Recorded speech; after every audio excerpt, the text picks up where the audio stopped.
Hello, good morning everyone. My name is Kristen and I'm a registered dietitian and health coach. My business is Lentil Wellness and you can find me on Facebook or Instagram, kkd_rd on Twitter, or just like my YouTube page and subscribe to my videos.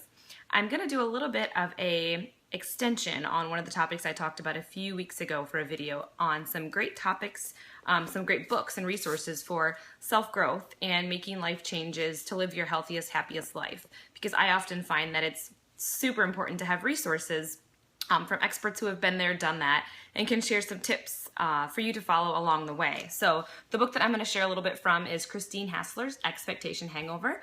I've had this particular book for a few months now and slowly been making my way through it, and the further I get, the more I think I should have just read it cover to cover to begin with. I would have probably learned a lot quicker some of the lessons that I've been learning along the way, but ultimately things unfold in the way that they're meant to in due time. So this is a resource I have a feeling I will be going back to and referring to friends, family, clients, everyone that I know, just because of the great insight that it has inside of it. So the topic that I read about last night that I really wanted to share with some of my followers that I think will resonate with others who are like-minded is the concept of how we define passion and how Christine defines it in the book, and then its relevance to aspects of our life. So she mentions that the original definition came from suffering. And so if we think of the concept in the title, The Passion of the Christ, it was really suffering that was embodied in that storyline, but also love.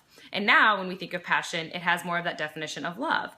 So in some aspects, it really holds both suffering and love in terms of how we would today define passion.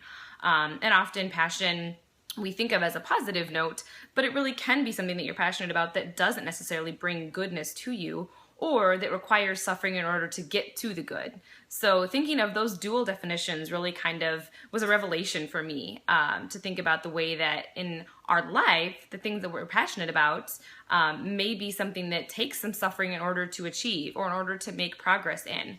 And so a couple things that she said here was that just as the passion evolved from suffering to love, see how you can evolve and awaken the passion inside of you by viewing the areas of your life that might be causing suffering with a loving outlook and to see what you can learn from them. So rather than seeing the suffering as a challenge that you can't overcome, see it as a lesson and a roadblock that you can actually embrace as an opportunity for more growth and more love. And I think that that can carry over into every aspect of our life. We often feel victimized when we're suffering, but ultimately it's the world sending us a message that there's a lesson here to learn. And the more that we resist, the more that we suffer.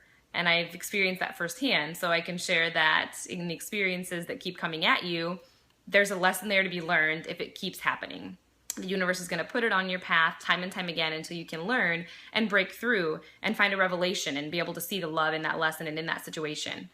And so she asks that if we are able to truly understand that everything that happens in our life is for our highest good, we'll naturally be called to serve rather than experience suffering and to share our lessons and our gifts and our love with others. So if true passion is love, then being able to love who we are, love what we do, love each other, and love the lives that we are creating and share that love wherever we go, that is truly how we can embody the passion of our life in our own world and in the world of those around us. So think of passion as something that really does have multiple definitions, but ultimately the underlying purpose is for us to turn any suffering into love, turn any opportunity into a learning experience and a growth experience, and to move forward in whatever areas of our life that are challenging us and to see the love, the lessons, and live our happiest, healthiest life.